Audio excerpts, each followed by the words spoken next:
Okay, let's get this vlog started. We need to pick a read. We need to pick a book to begin with. I have my stack of, I don't know why I'm like looking at my bookshelf when I know I have my stack of potential like TBR books for Women in Translation Month right over here. Let's pick a read. Let's pick a read. We have my, holy shit, this is really heavy. We have my stack here of potential TBR books for this month. Ooh, okay, so this is kind of like this, you guys don't understand the importance and significance of this next book pick because I've been feeling kind of reading slumpy the last like 5 days and I don't like that feeling. I need a book to like really suck my attention into it. I don't know if that was like proper verbiage, but here we are. I don't think I want like a long book. Ooh, I really want to read that. I don't think I want a long book. And I don't want it to be too difficult of a read. These are the three that I'm most interested in immediately. And then I did separate these from the pile. So Earth Eater, Elena Knows, The Iliac Crest, An Apprenticeship or the Book of Pleasures, and Sun City by Tove Jansson. Ooh, actually, do I want to read Sun City? Shoot. And then these three, I think I'm going to choose between to start reading now, is I Who Have Never Known Men. I think this is like 5-star prediction because everybody loves it. The Easy Life, Marguerite Duras, and Valentino by Natalia Ginzburg.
So I started reading The Easy Life by Marguerite Duras, translated from the French by Olivia Bays and Emma Ramadan.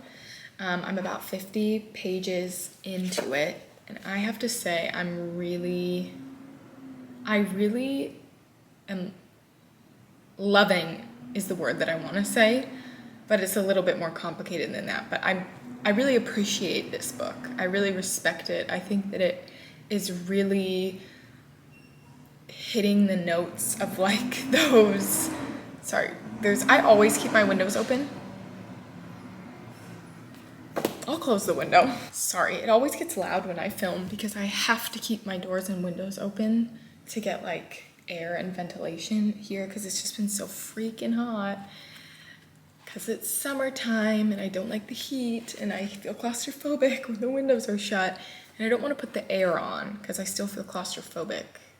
So I like the windows open. Anyway, what was I saying? I feel like this book is really hitting all the right notes and the really layered, deep notes for like sad girl literature. And I don't mean to like trivialize it or simplify it by saying that. I don't mean that in a simplified way. I mean it in like a, I like books like that. Like I like stories like that, especially when done well, and I feel like this is really done quite well.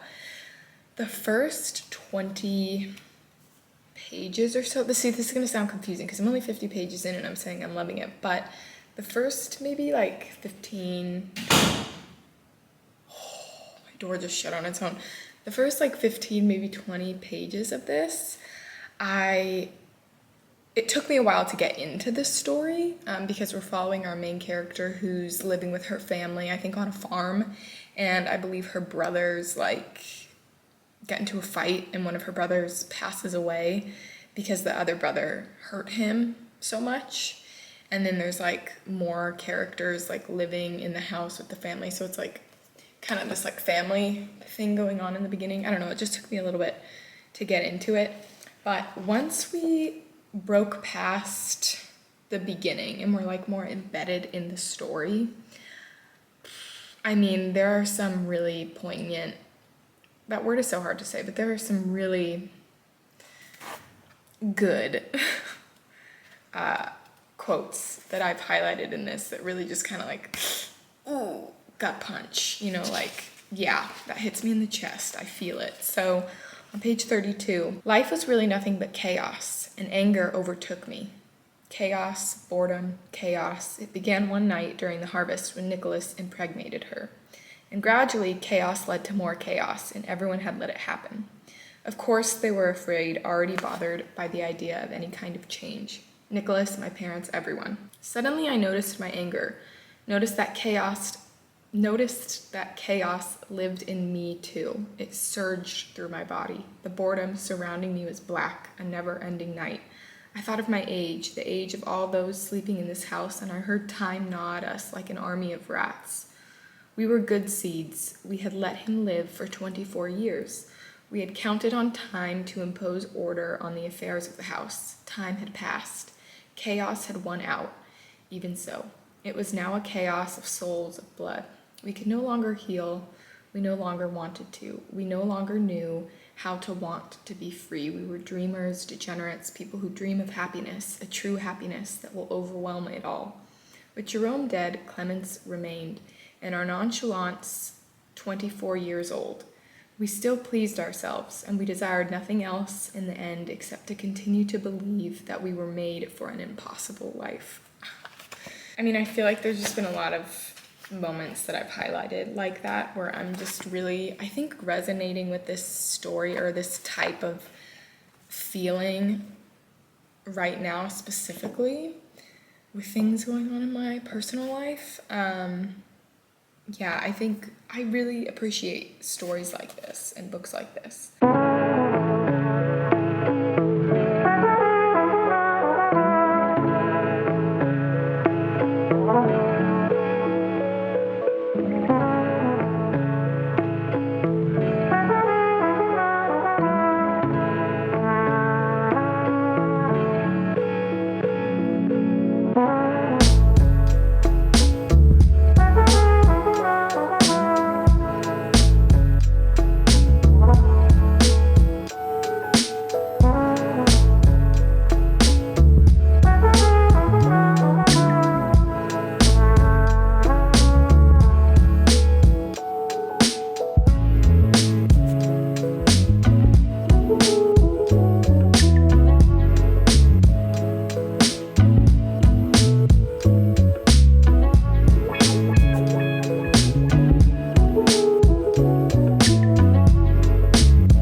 Hey guys, so let's do a little vlog update, shall we? So it's been about 2 weeks, I believe, since I started filming this vlog, and I honestly have not finished any book since then. I did end up starting The Easy Life by Marguerite Duras, translated by Olivia Bays and Emma Ramadan. I mean, there's like 40 pages left of this book. Honestly, it's not a long book, and I don't have anything against it or anything like that. I've just had so many things going on, like in my mind, in my personal life, like just in my life, that's making it really difficult to engage in reading. And especially like the last 2 weeks, my mind has just really had a difficult time focusing on a book. I'll talk about that in a second. I've had a really difficult time focusing on reading, and because this is the only book and like the book that I've been trying to read over the past 2 weeks during this time, I almost am like, I don't even know if I want to finish it at this point, because I feel like it's just a wash. Like, I honestly don't feel like I've given the book, like the book hasn't gotten the attention it deserves from me. So I really struggle to even give it any semblance of a review, at least even at this point. I almost feel like I just kind of want to put it down and start fresh with something different. So, but I don't know. We'll see what I end up doing. But let me tell you what's been going on the past 2 weeks. So, I obviously moved, right? So my partner and I moved from like we're still in Southern California, but we moved from more so the Los Angeles area into like south. So we moved south. We're by the beach. It's beautiful, but it's like an hour and a half away from, it's like an hour and a half away from where we were living before.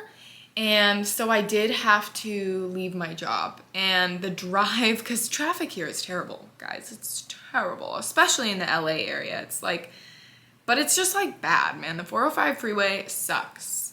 Don't want to go on it, you know? But it takes about 2 hours, maybe like 2 hours and 15 minutes, depending on, like 2.5 hours, depending on the time of day that you're going. If I would even want to like continue going to my other job while I'm living here, in the meantime looking for a new job. So I don't even know if like I want to talk about this on the internet, but anyways, it's totally fine, not a big deal. But yeah, so I really couldn't do that. I mean, I guess I could, but that would not be sustainable. It would just not make sense. So yeah, I've been waiting to start basically doing the same thing that I was doing when I was living in the LA area. And I went through that whole process, got the job and all that. But I feel like I've been having like an emotional life reckoning these past 2 weeks that I feel like I need to kind of like stay in the same field, obviously, because I love it, but go in a different direction and try something new. So the past 2 weeks, I've really been like, it's really when all this kind of started, like truly, right when I started this book, like the last time I updated you about reading this, I was going to the interview for the job that I was wanting, like expecting to want to do, which was the same exact thing that I was doing where I was working before. And I was really like excited about it. And then when I got back from that, like 2 weeks ago, I was like, total mental breakdown. Like, mental breakdown. I don't know what's going on. I don't know what I want to do. Really confused. So that's really what's been going on the past 2 weeks. Suffice to say, I have not had time or the mental wherewithal to give this book, like I was saying, the attention that it deserves. I've been watching Love Island all these past 2 weeks, pretty much. I've been watching Love Island USA season 2. For some reason, I just fixated on it. So I actually just finished the final episode before sitting down to film this.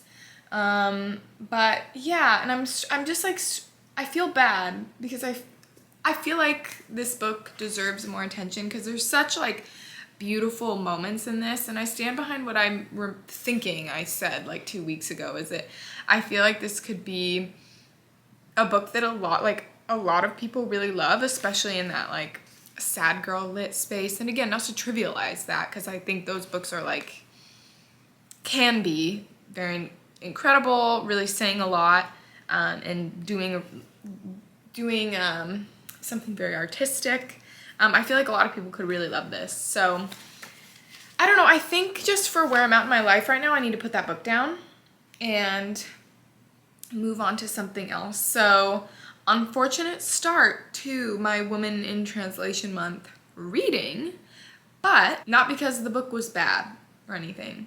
Not because the book was bad. So I did bring a few books from my TBR down here with me. We have Tove Jansson's Sun City, I Who Have Never Known Men by Jacqueline Hartman, Valentino by Natalia Ginsburg, and Memoirs of Hadrian by Marguerite Yourcenar. I've seen a lot of your guys' comments on one of the last videos that I posted, which was my TBR video where I was showing all these books that I could potentially read for Women in Translation Month. And I mean, a few of you, of course, I know a lot of people love this book, said this one. Someone mentioned Valentino, which I feel like I'm really attracted to this because it is so short. And maybe it will just kind of give me a boost if I like sit down and finish it and read it and finish it, you know what I mean? And then someone did say Memoirs of Hadrian, and I feel like they said that they haven't read it yet either, but that they are from France and a lot of people love this book and it's not as difficult or dense or whatever as some people might believe it is.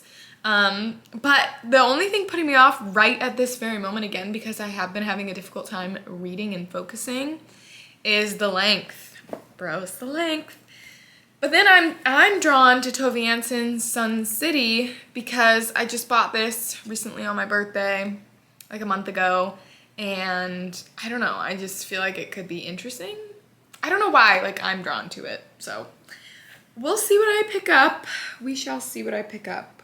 But yeah, I just wanted to fill you in. So yeah, when I also went to the Orange County Fair with my partner like a week ago, so I think you saw like a couple of clips from that, but it was really difficult to film doing anything because I just felt like there were so many people and I didn't want to like have my camera in like people's faces, you know what I mean? So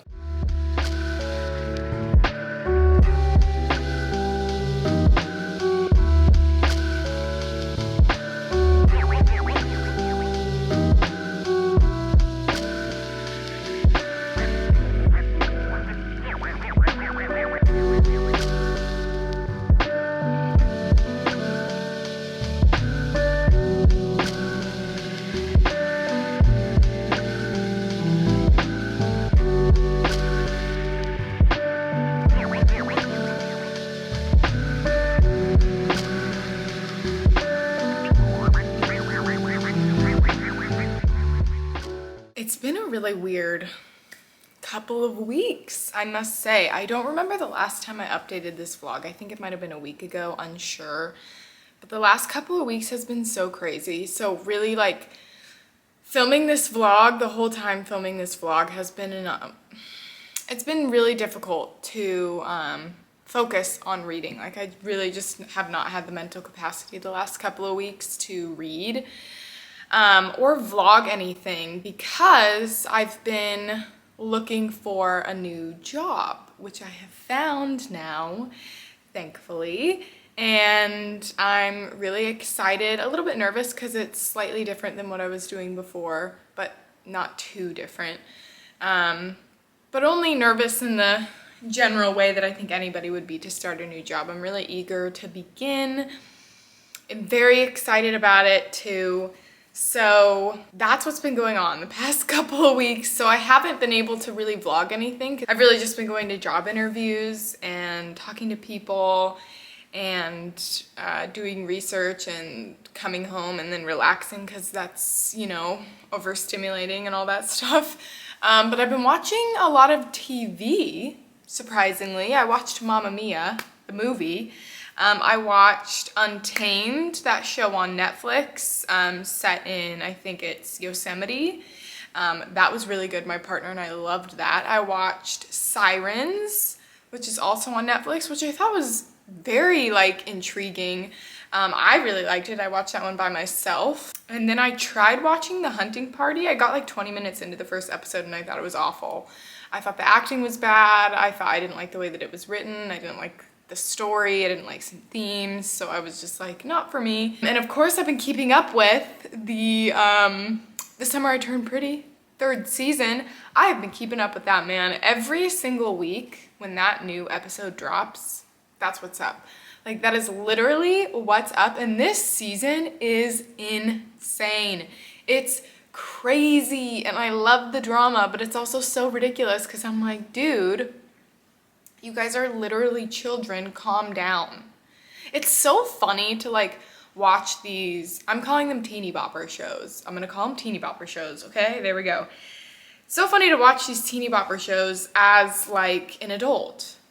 You know, I'm like, wow, when I was in high school, because these are definitely marketed towards high schoolers. Oh my God, another thing that I watched was Wednesday. Yeah, my partner and I watched the first half of this next season of Wednesday. We loved it. We love Wednesday. So that was also good. But back to The Summer I Turned Pretty. These shows are marketed towards teenagers, right? Like, that's what it's marketed towards. Of course, we are all, as adults in all ages, watching it, but I feel like as a teenager or someone who's like of that college age, you might take them more seriously, like these people, you know what I mean? Like the characters and what they're going through. Maybe, please correct me if I'm wrong. I'm struggling to put myself in those shoes, but I feel like when I was in high school, I would have probably taken them more seriously and been like, yeah, everyone else is being so ridiculous, blah, blah, blah. But as an adult, I'm like, oh my God, it's borderline. Well, it's not even borderline. It is embarrassing. It's embarrassing. Belly is embarrassing. Oh my gosh, it just makes me cringe. She makes me cringe. She makes me cringe hardcore. I can't even believe it. But I'm also just like so invested in the story and I think it's so entertaining and fun to watch. And I love it. You know how that goes? I hate Jeremiah. He sucks. He just sucks. Like, I really don't like him. I really don't like him. I think he was probably good for her for a little bit, but like, also, why are you dating brothers, bro? There's so many other fish in the sea. That's just not cool. And I love Conrad, especially in this season. I've always been team Conrad, but yeah. So that's what I've been doing. It's been hard for me to focus on books because I've had other more important things going on, and honestly watching TV and movies doesn't ask anything of me. Like, I can sit there and watch, kind of partially be on my phone, but like I'm checked out but also tuned in. Does that make sense? Whereas when you're reading, you really have to focus and it's quiet and you're reading. And of course we all love reading. I love reading, but sometimes your brain's just not there for it, and that's okay. And so that's what's kind of been going on recently. So I did update you about The Easy Life, which is downstairs. Yeah, by Marguerite Duras. I forget who translated it. I think Emma Ramadan and someone else. But I still haven't finished it. There's like 30 pages left. I don't know. I just feel bad because I feel like I wasn't giving the book the attention that it deserved.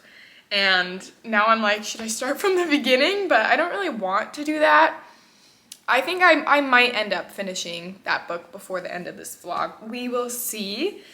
But then after that, I ended up starting Valentino by Natalia Ginzburg. This is super short. It was like 60 pages. I read it in like a couple sittings in a day.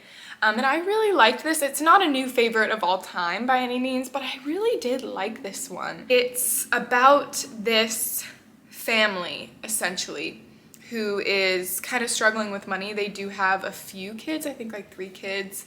Their young son, Valentino, is the child their parents are putting all their effort, energy, and finances into because they think he's going to be a doctor. They're sending him to school to be a doctor.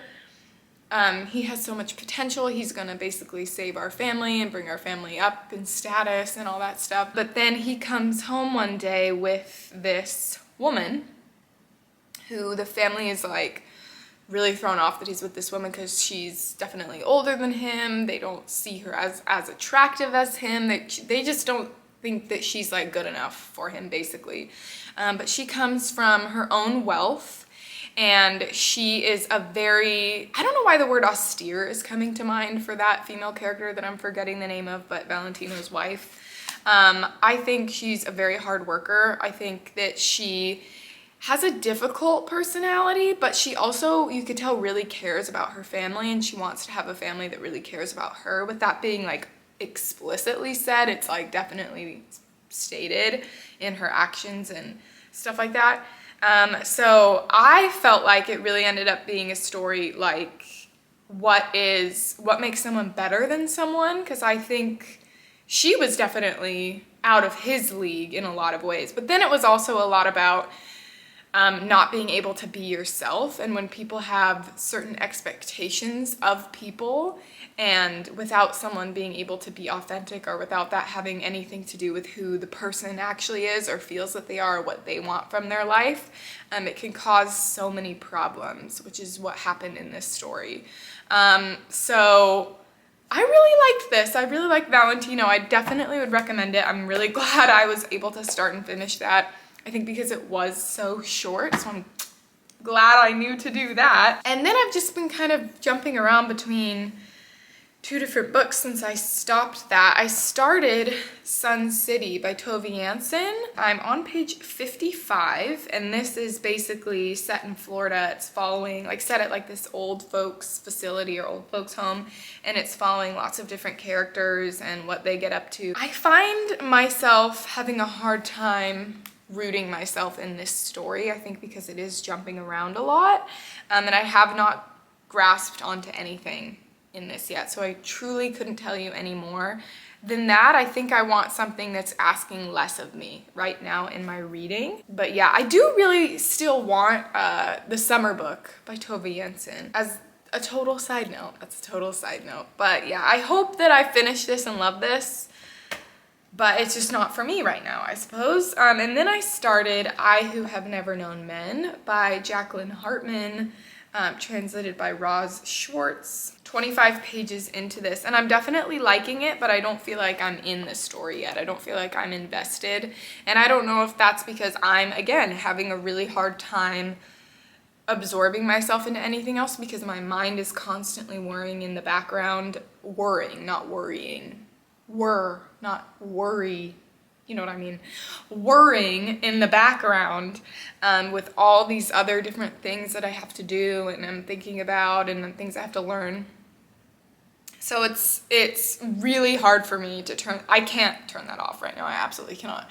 It's impossible. So yeah, I'm not like deep in this book, but I do like it. I definitely want to keep reading it. I honestly right now I'm craving something that's just like a really easy, mindless read. Like I want something super mindless, and I find that because this is Woman in Translation Month, and this is a translated, this is a Woman in Translation reading vlog.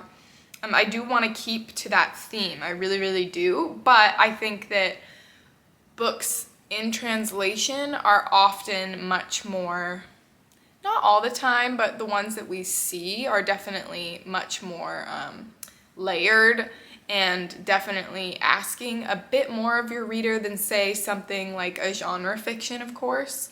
So yeah, I don't know if my brain is like braining enough for anything right now, if I'm being honest. But yeah, that's the update. Last thing that I'll say, I did notice, because I got an email that Barnes & Noble was doing their like 50% off hardcover sale again, like randomly this year. Not all hardcovers, but it was like a good amount.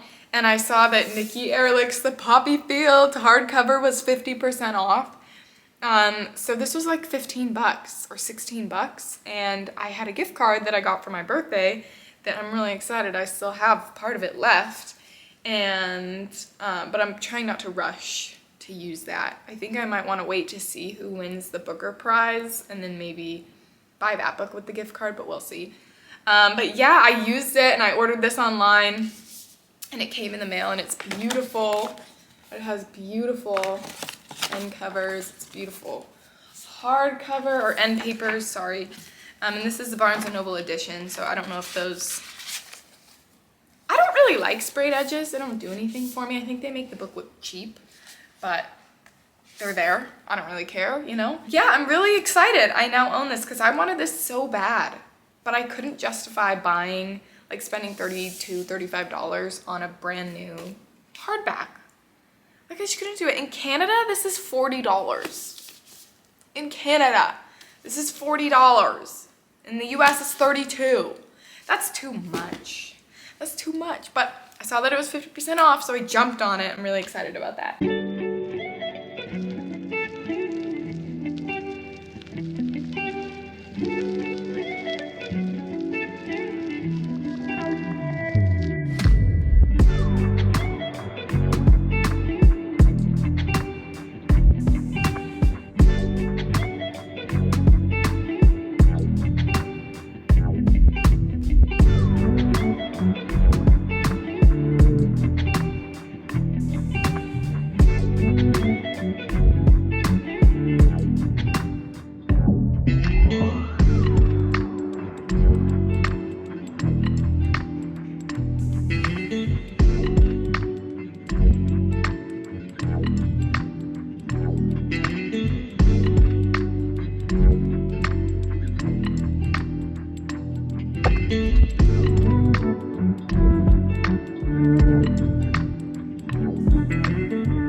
So I finished I Who Have Never Known Men. I just kind of sat down yesterday and I told myself, I'm going to finish this book today. And I did. And I ended up really loving this book. I see the hype. I totally see it. When I updated you last, I think it was like 30 pages into this book. It's about 170-ish pages, 160 something. Going into it, I knew that it was about a group of women like in an underground bunker. Like that's pretty much what I knew about it going into it. I also knew that it's not the type of book that you're gonna have like answers at the end. So I knew all that going into it, but that's about it. 30 pages into it, I just wasn't like in the story yet. I'm like, okay, yeah, I see it's this group of women, they're in this bunker, but like, I'm kind of bored. I'm not really like attached to anything going on. But then kind of around page 50-ish, I think. So going forward, there might be spoilers, so skip ahead if you don't want to hear anything, but maybe it's on the back. Maybe everybody else already knows this, I don't know. But like 50 pages into it, they get out of the bunker. And they're like living above the bunker and they're not sure what's going on. And there's just like these 40 women and our main narrator who's writing the story is much younger than all the other women, and there's like no one else around, and they're basically like trying to survive and like figure out what's going on and go on and try to like find people. But then they find more bunkers where everybody else has died in these bunkers, and then everybody in the 40 woman group starts to die, and then we're left with our main character who's just like alone for 30 years. And It was very emotionally affecting. It was extremely emotionally affecting. I think this book was very well written. It wasn't overly flowery either, which I really appreciate about it. So I feel like it really drove the point home more so at the end of it especially. I see why this book is so popular. So I'm really glad I sat down and decided to finish reading this yesterday. I feel a little bit more like myself now that I've finished a book. And I am excited to pick up a new book today. So I don't think that I want to go back to the Marguerite Duras story. At least, yeah, I definitely am going to go back to those other two books at some point, but just not today because I want to find something new. I want to start something new that feels fresh to me, that makes me feel more excited about reading because that's just what I need. And I'm looking at my shelf in front of me that has the majority of my translated books on, or like the books on my TBR for this video. What do I want to read, bro? What do I want to read? I truly have just like no idea what's calling to me more. I don't think The Vegetarian is what I want to do today. Maybe Cold Nights of Childhood, because it's short too. My father has a whistle saved from his days as a gymnastics teacher. Every morning he marches through the house in his baggy striped pajamas, blowing on that whistle. I don't know if that's doing anything for me right now. God, I need a win. I need a literary win. Potentially the Iliac Crest, because I read something on the back that is comparing this to a David Lynch film. And I've never seen, at least to my recollection, a David Lynch film. But someone was just talking to me about that the other day, and it sounded really interesting. So maybe I feel like the universe is pushing me in this direction, and I read the first couple sentences and I was like, ooh, kind of intrigued. So maybe we'll do the Iliac Crest. I think I'm gonna put Cold Nights of Childhood back, at least. I just recently found out, this is not that big of a deal, but I just recently found out because I went to go take 2 pairs of pants to get hemmed that my right leg is shorter than my left leg. Apparently it's very significant. I've never noticed that. It's not significant enough to the untrained eye, you know? That's probably why I feel like it's making so much sense, but also I'm the type of person that once you put something in my head, it's not gonna get out of my head, it's gonna control my life a little bit. So I'm trying not to let it control my life, but I feel like it makes so much sense that I know that now because I always have pain and discomfort in my right hip, and my right knee always hurts. And I love weightlifting, and it's really prominent, and I notice it much more when I'm doing squats, like weighted barbell back squats. And I feel like that's why, like I'm always trying to like stretch my hip. I feel like that's why. And you know, I was at the gym today, I did legs, and I was doing squats. Maybe I need to stop. I don't want to stop doing squats. I cannot stop doing squats. I love them, but I swear all I could feel all day was like, my right leg is significantly shorter than my left leg. Like that's all I could feel. And even like walking up the steps now, I'm like, oh my gosh, I'm like limping because my left leg is so much bigger than my right leg. I've never noticed this before, but tell me why. Tell me why. It's all I can notice now. People gotta be careful with their words, you know? And I'm not upset about it. I feel like it makes sense, but. Okay, pick a book. I have in fact finished the Iliac, oh my gosh, I almost hit myself in the face. I finished the Iliac Crest. It was super quick. It was a super quick read, so sorry I didn't vlog anything. But it really, this was a fast read. It was like 120 pages. I really, you know those reading experiences where you're like, yes, I read it, but it didn't do any, like it didn't affect me in any way, therefore I have nothing to say about it. That was this for me. I truly have nothing to say about it, which I know is super boring in a video, but like, I'm just keeping it real. That's just, you know, that's just me being honest, you know? Like, it didn't do anything for me. So it was 120 pages. We're basically following this man at the beginning who's in his home. I think he's a doctor, and he's like living by the ocean, and he talks about this person who has like, I forgot her name, but it's like the name of this author. I read the foreword that Cristina Rivera Garza wrote. Who, let me actually look up what her name is. Amparo Davila. Yes, so Cristina Rivera Garza referenced Amparo Davila in her introduction as being a real person and being influential in the ways that she was influential in terms of feminism and also borders, and in her writing about these concepts, where our author, Cristina Rivera Garza, lived between Mexico and California a lot of her life. So it's just lots of these concepts and ideas about borders and about identity and about gender. In this book, The Iliac Crest, we open with our main male narrator who's in his house. Again, he's a doctor by the ocean, and this woman comes to the door, Amparo Davila, and she has like this interesting reason for being there. He lets her in, she stays there, and then this other woman comes that is like the betrayed one, someone who he was with before, and they have this like own different language with each other, the two women, and it's just kind of about what's going on while they're there, and like different things happen. This book just didn't do anything for me. It really didn't it didn't go anywhere for me personally. I feel like this is something I'm totally going to forget. Like, this was a wash of a book for me, and that's all I have to say about it. That's all I have to say about it. So far in this video, I finished 3 books. I think I want to go back and finish The Easy Life before I close out this vlog. Hopefully I can get more like B-roll footage too, because again, like I explained a couple days ago, that just hasn't been what's been going on in my life recently. Nothing B-roll footageable. B-roll worthy, nothing at all. Big news, we finally got, or I finally got, I should say, this new bookshelf in the book loft. My brother also made this one for me, which is so wonderful. I love my brother's furniture. He pretty much made most of the furniture in here. So this, isn't it beautiful? Like, he just stains wood so well.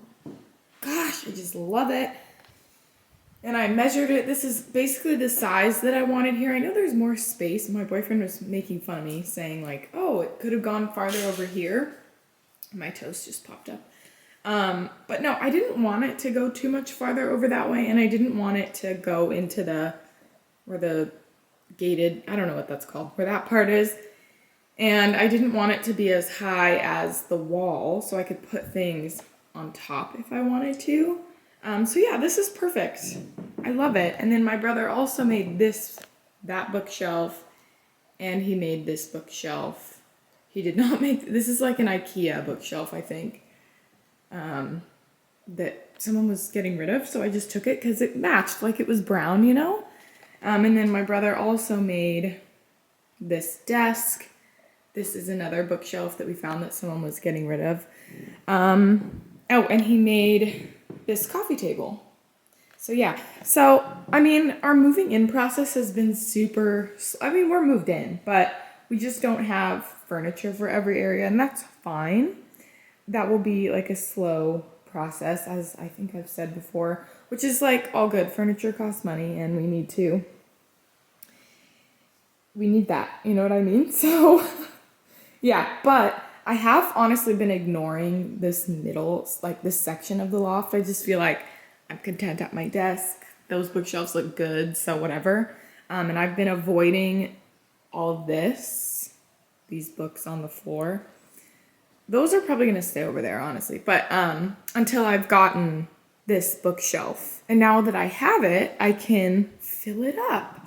So that's what I'll be doing. I have a whole other bag of books in my car that has been in there for like a month that I need to bring out of my car and bring upstairs here, and then I'll go through it with you. That's something that's on the checklist for today. So yeah, things are coming along. Eventually, the couch downstairs, like the 2-person couch that we're just using in our big living room, will come upstairs and be right here. So then it will be like done up here, basically. I'll just like, that'll be that, you know? This is the finished product.